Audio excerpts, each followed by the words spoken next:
E Bildungssystem steht a fällt mam Invest an Qualität. An Qualitätsentwicklung as dummer de wichtige Pilier.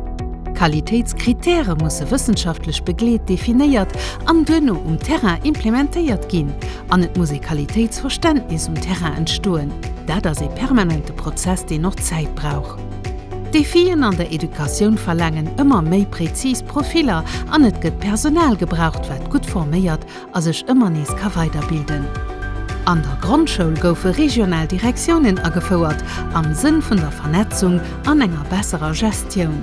Donieft gouf de Schulentwicklungsplan agefauert, e partizipativt Instrument, wat all Schul méiglechkeet gëtt, hier Prioritäten fir die nächst Jahre festzulegen. Dëse Prozess gëtt vu spezialiséierten Enseignanten an der Schulentwicklung begleet. Donieft gouf nom Prinzip vun der inklusiver Schoul och de Poste vum spezialiséierten Enseignant fir Kanner mat spezifische Besoen an Liewe geruf, den eng wichteg Steip Terrain ass. De ganze Sektor as och evaluéiert ginn an do huet neidegers gëtt reforméiert. An ze Summen habecht mat der Uni as och weiter an Qualitätit vun der initiale Ausbildung investiert ginn. Am Bachelor vun den Erziehungswissenschaften gouft Kapazitéit opgeschrauft. Et kann e Bachelor an der Formation Pädagogik und ein Studium drun henken, an et kommen 3 neue Masterformationen an der Spezialisation. Fir eng Bildungspolitik zu erméiglechen, déi op Fakte baséiert, ass den Observatoire vun der Quantität der Jugend an der Qualité scolaire an Kliewe gerufen ginn. Außerdem ginn a regelmäßigen Aufständen Etüden a Rapporte publizeiert, zum Beispiel de Bildungsbericht, de Rapport iwwer Jugend oder Décrochage an d'épreuves standardisées an der Schule.